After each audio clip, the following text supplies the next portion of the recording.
रमेश का गांव में ढाबा था।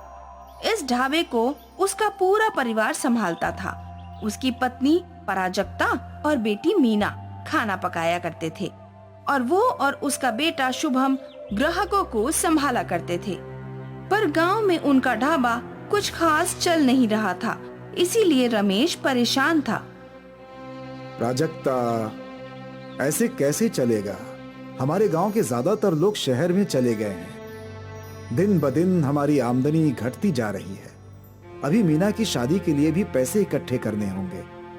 आप फिक्र मत कीजिए, भगवान है, वो हमारी जरूर मदद करेंगे। हाँ, अब उनसे ही आशा है। हम तो अपनी पूरी कोशिश कर रहे हैं। रमेश और पराजक्ता की बातें उनके बेटे शुभम ने सुन ली और वो सोचने लगा। मुझे कुछ भी करके माँ पापा की मदद करनी होगी। और ऐसे ही सोचते सोचते वो चलते चलते नदी के किनारे आ गया। शुभम का गांव एक नदी के किनारे था और यही नदी उसके गांव को कई और गांव से जोड़ा करती थी। शुभम अपनी नाव में बैठ गया और चप्पू चलाने लगा। पापा बोल रहे थे कि हमारे गांव के अधिकतर लोग शहर जा चुके हैं, पर आसपास के गांव में तो लोग हैं ना। हम अपना खाना उन्हें बेच सकते हैं, पर कैसे? वो सोच ही रहा था कि तभी उसका ध्यान एक दूसरी नाव पर चाय बेच रहे आदमी पर गया। चाय ले लो, चाय चाय, बस 5 रुपए, चाय ले लो। काका, मुझे एक चाय देना। शुभम उस नाव के नजदीक गया और उसने देखा कि चाय वाले ने अपनी नाव में चूल्हा लगा रखा था और वहीं चाय बनाकर बेच रहा था। काका, ये तो आपने बहुत सही किया है। नाव पर चाय, कमाल है।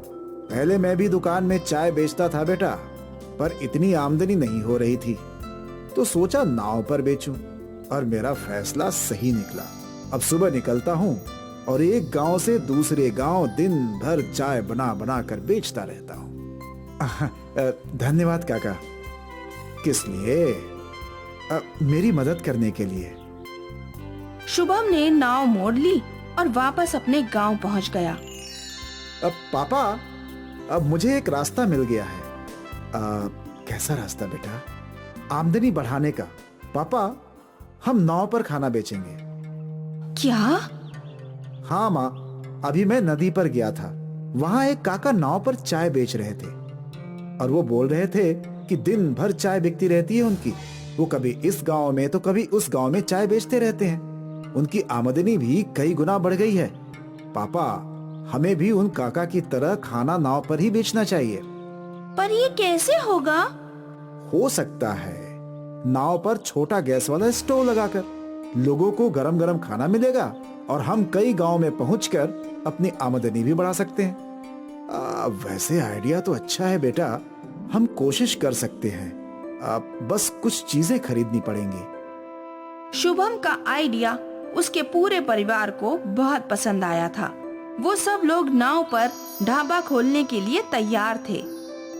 रमेश और शुभम ने बाजार जाकर छोटे गैस वाले स्टोव खरीद लिए और फिर उन्होंने अपनी नाव पर स्टोव और बर्तनों को सेट कर लिया। यहाँ पराजक्ता और मीना ने आधे से ज्यादा खाना बनाने की तैयारियां कर ली और फिर सारा तैयार सामान लेकर पराजक्ता और मीना नाव के पास पहुँचे। सभी ने भगवान से प्रार्थना की और अपनी नाव में निकल पड़े। दूसरे गांव के नजदीक पहुँचते ही खाना, स्वादिष्ट खाना, सब्जी, रोटी, पनीर, दाल, चावल, जो चाहिए सब मिलेगा। रमेश ने नाव किनारे ले ली और कुछ लोग उसकी नाव की ओर आए। अरे भाई, ये नया क्या है? ये नया ढाबा है। यहाँ आपको खाना मिलेगा, वो भी गरम गरम, कम दामों में। अच्छा, क्या क्या है खाने में आपके पास? दाल तड़का, चावल, पराठा, पनीर मखनी, गोभी की सब्जी, रोटी, छोले, पूरी भाजी। अरे बाप रे, इतना सब कुछ! अब मुझे तो 2 पराठे और पनीर की सब्जी दे दो भाई। जी। मीना ने पनीर की सब्जी गरम की और पराजक्ता ने पराठे बना दिए। कितना हुआ? बस 70 रुपए भैया। अरे वाह, किफायती है। हमारे गांव के होटल में इतने के 120 रुपए लग जाते हैं। दाम सुनकर कई और ग्राहकों ने ऑर्डर दिए। दाल तड़का और जीरा राइस पार्सल कर दो भाई। मुझे 2 पूरी भाजी दे देना। जी भैया। पराजक्ता और मीना फटाफट खाना बनाने लगी और रमेश और शुभम ग्राहकों को परोसने लगे। पहले दिन ही गांव में उन्हें 8-10 ग्राहक मिल गए। जब ग्राहक आना खत्म हुए तो रमेश ने नाव चलाना शुरू कर दिया। वो लोग अगले गांव रुके और यहाँ भी एक एक करके कई ग्राहकों ने उनसे खाना खरीदा और फिर उसके अगले गांव। ऐसा करते करते शाम तक रमेश का तैरता ढाबा 8 गांव में घूम चुका था। प्राजक्ता, आज एक दिन की कमाई 4000 रुपए हुई है। ये तो हमारे ढाबे पर हफ्ते भर में नहीं होती। हाँ शुभम, तुम्हारा ये आइडिया कमाल का है। अब से हम रोज ज्यादा खाना तैयार करके आएंगे। जी पापा, मुझे यही उम्मीद थी। अब हमें आदमियों की सोचने की जरूरत नहीं है। हमारी मेहनत को दिशा मिल गई है। हमें ऐसे ही मेहनत करना जारी रखना होगा। हाँ। फिर क्या था, रमेश का परिवार रोज कड़ी मेहनत करने लगा। वो लोग नाव से गांव-गांव घूमकर खाना बेचने लगे। सभी खुश थे। लेकिन उनकी ये प्रगति रमेश के गांव में रह रहे भानु से देखी नहीं गई। भानु रमेश से जलता था। मुझे इस रमेश का कुछ न कुछ करना ही चाहिए, वरना ये मुझसे भी ज्यादा पैसे कमाएगा। मैं ऐसा होने नहीं दूंगा। रात के अंधेरे में भानु ने रमेश की नाव तोड़ दी। अब देखता हूँ तुम लोग कैसे नाव पर खाना बेचते हो। रमेश और उसका परिवार जब नदी किनारे पहुंचा तो अपनी नाव की ये हालत देखकर परेशान हो जाते हैं। अब हम क्या करेंगे पापा? नाव तो बिल्कुल टूट चुकी है।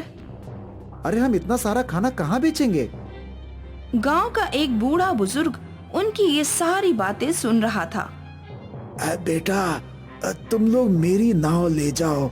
मैंने तुम सबकी मेहनत देखी है और तुम्हारी वजह से कई लोगों को अच्छा खाना भी मिलता है। ये अच्छा काम रुकना नहीं चाहिए। तुम जब तक चाहो मेरी नाव इस्तेमाल कर सकते हो। वैसे भी दिन भर नाव चलाकर क्या ही कमा लेता हूँ मैं। धन्यवाद काका, आपने हम पर बहुत बड़ा एहसान किया है। एहसान नहीं बेटा, इसे तुम मेरी मदद समझ लो। काका की नाव उनकी नाव से बड़ी और बेहतर थी।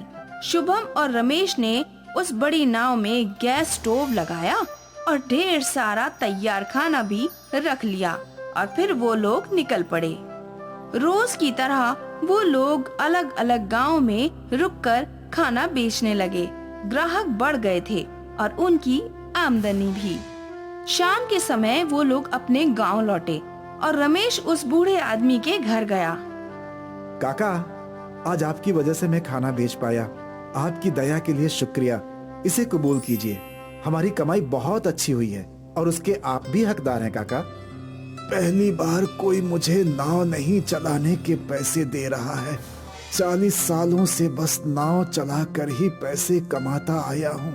अब बुढ़ा हो चुका हूँ, शरीर साथ नहीं दे रहा है। सोच रहा था कि नाव बेच ही दूं।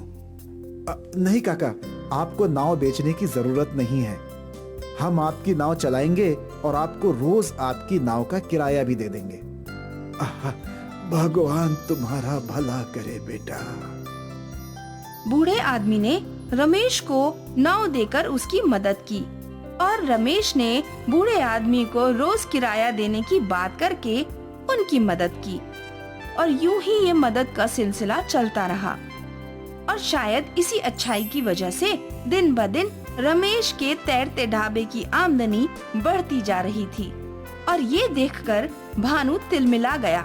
वो रमेश का बुरा करना चाहता था, पर अनजाने में उसने ही रमेश का भला कर दिया। 1 साल बाद रमेश ने अपनी बेटी मीना की शादी भी बड़ी धूमधाम से करवा दी और भानु अब भी रमेश को देखकर जलता भुनता रहता। रमेश और उसके परिवार की मेहनत रंग लाई।